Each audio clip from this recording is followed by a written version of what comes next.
Welcome back, everyone, to another episode of North Vector Bassin. For my followers and subscribers, you already know I am your host, Tony, aka Tiger Pops, your home for actionable intel, information you can actually use. Now, speaking of followers, for those who are just following, maybe afraid of commitment, don't be. Hit that subscribe button, smash that like button, click the bell icon to be notified when the new content drops. It's okay. It's okay. And speaking of content, I feel I owe everyone a huge apology for the lack of my content over these last few weeks. But there is a reason for that. Actually, a twofold reason. And we're going to get into that. But before we do, I feel like I need to stand up and take my licks.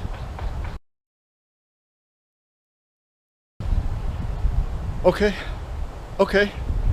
I'm good.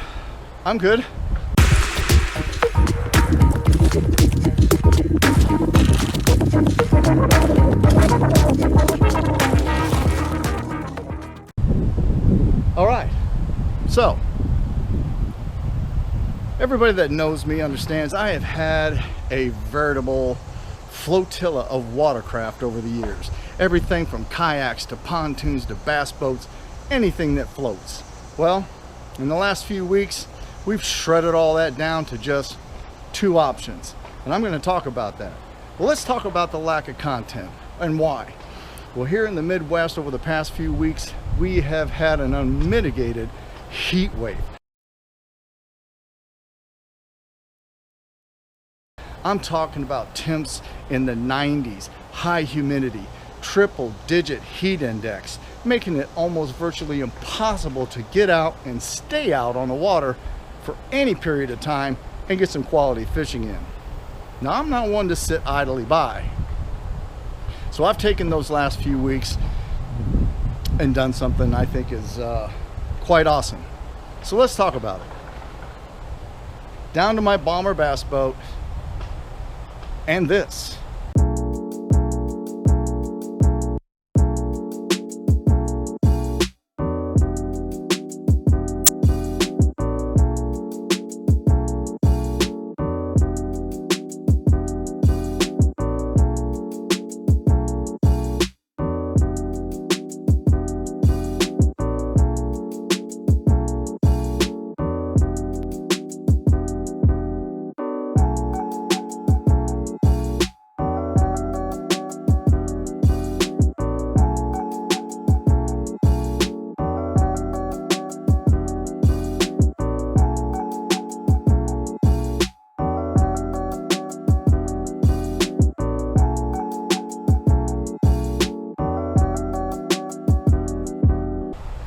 That's right, ladies and gentlemen, this is a 2020 Pelican Catch 130 HD version 1.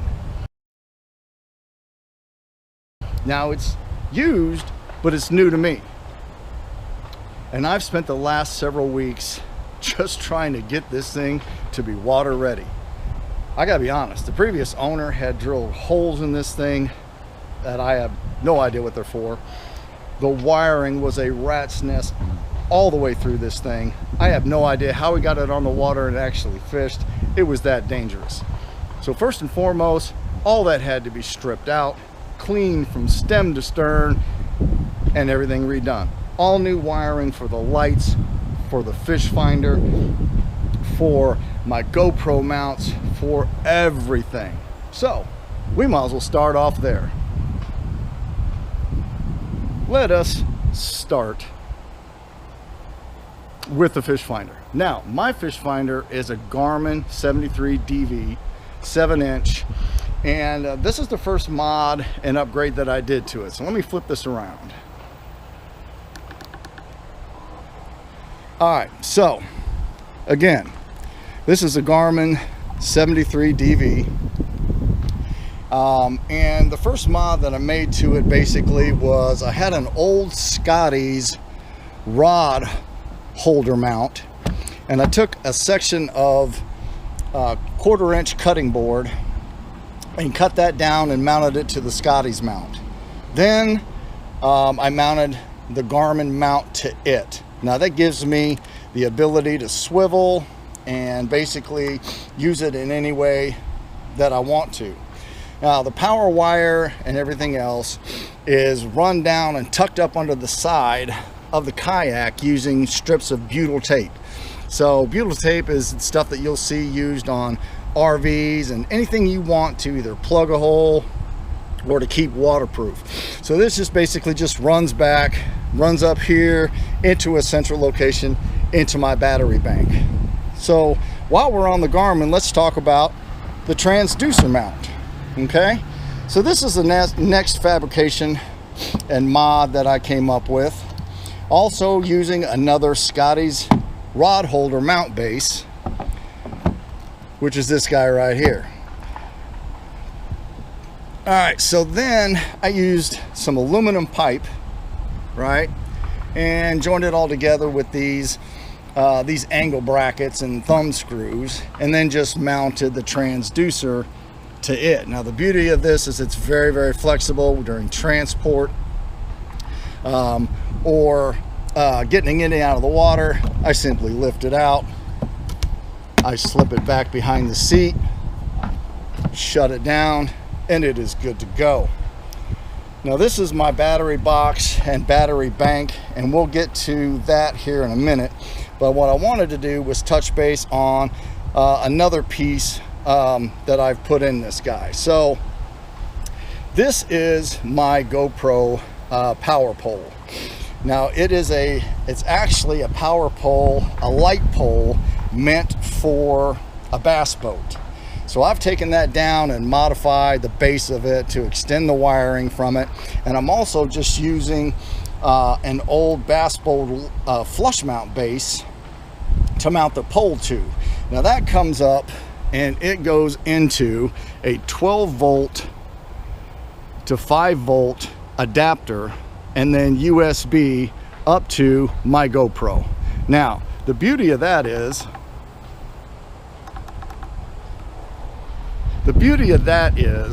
I don't have to change batteries on the water.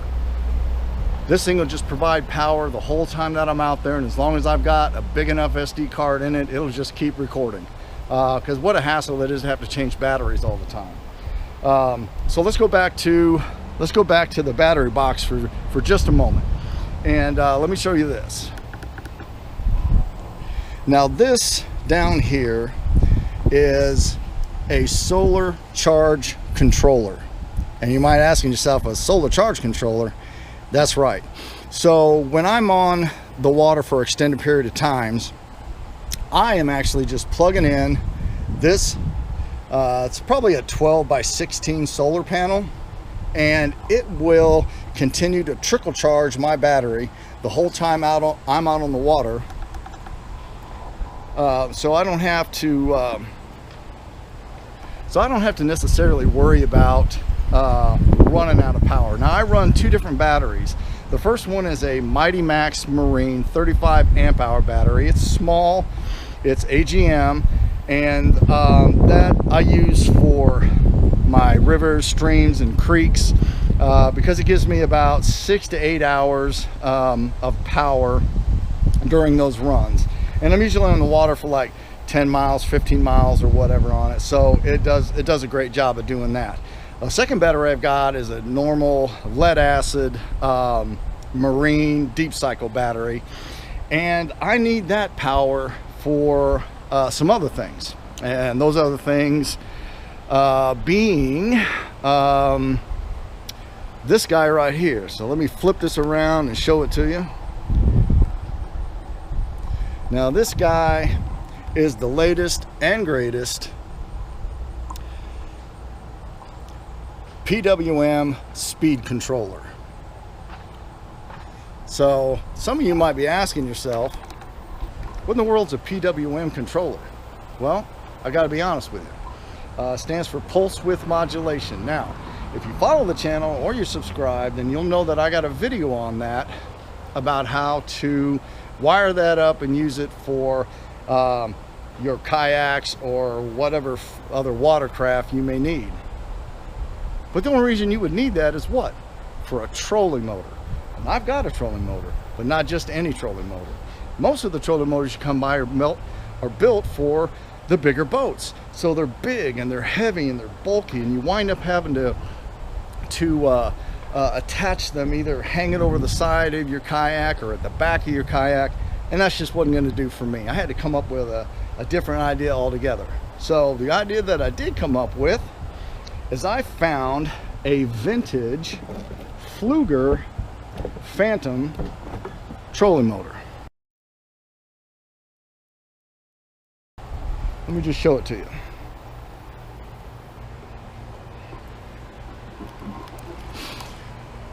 This is it. Again, made by Fluger.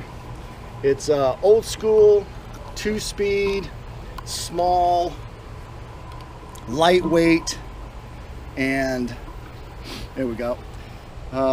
All metal prop, the whole deal. Now you're looking at that going, okay, but that looks a little weird. Yes, it does. What it's attached to is a pedal plug for the kayak. Now that might even look familiar to some of you, and the reason that might be is because it's actually a plug for a Hobie Mirage drive. Okay, so Hobie let that patent expire, and Pelican and some other companies decided to capitalize on that design and come up with their own flipper style pedal system, and that's this guy right here. So it is exactly the same design, right, as the Hobie Mirage drive. Same flipper type design. Now the issue with that is you don't have any reverse. A lot of the other pedal drive systems are propellered, and so you've got forward and reverse. This one doesn't have it. Ergo, the reason that we went with the trolling motor option. Now, the beauty of it is that when they built this, the pedal drop point that they have got designed here can accept a Hobie Mirage plug cassette. So basically that just pops in there when you're just going to paddle, and it keeps the amount of water coming down from your boat. Well, I've used that to do this modification to this trolling motor. So basically it's hollow. I just drilled a hole down the center of it. I cut that post off, took the switching components out and everything else, because we're wiring this back to this pulse width modulator control system, and just used 2-pin connector for it and 10-gauge wire. And the beauty of this is that is small enough to drop right down that hole. Okay, so I can pop it in and pop it out anytime I want on the fly, to either put my pedal system in or not put my pedal system in and just use my paddle to get around. This makes it awesome, I gotta tell you. Lightweight, powerful, it's a beautiful thing. So anyway, there's probably one of the major modifications that I've done here and added to this. And this I'm going to use predominantly on the big water. Okay, so we're talking the lakes and the reservoirs that we have around here. You know, getting across some of these guys to get to the prime fishing area, that's a lot of pedaling, that's a lot of paddling. Not anymore. I got that solved. So some other mods that we've done in here are just basically other stuff, right? So let me see if I can swing this around. All right, so you know, you've got your, you know, your Scotty's track mount. You know, this is for my net holder, and this guy right here is my stand-up assist right here. So, you know, basically stretches here, and it just, if I needed help just sitting up from the seated position, I just grab on it and raise it on up. Got a mesh bag in here for my pliers and my grips and just whatever else I want in here. Here's my catch board, fits under in the seat. The seat is raised, so a couple of tackle boxes go underneath. But yeah, I think that's it.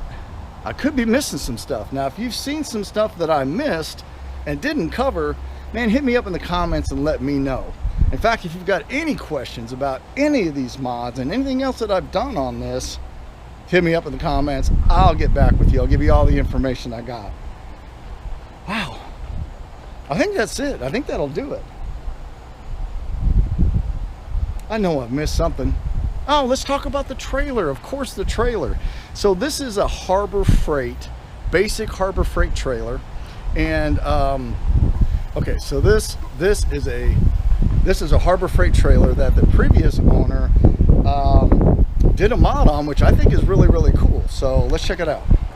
All right, so what he's done is he's added these 4-inch PVC pipe and bolted them down to the frame, right?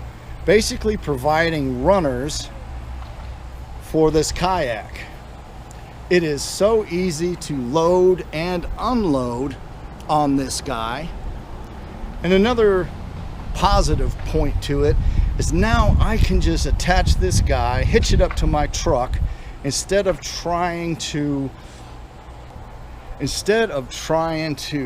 put this on top of my truck on my Yakima system. I can just hitch this thing to the back of it and I can go anywhere and drop this thing off, secured, easy breezy, on and off. I couldn't ask for anything better. So I knew there was something that I was forgetting, and I think that was it. Man, I know I'm gonna forget something, but I think that'll do it. So until the next time, you guys know what to do. You put a hook in it.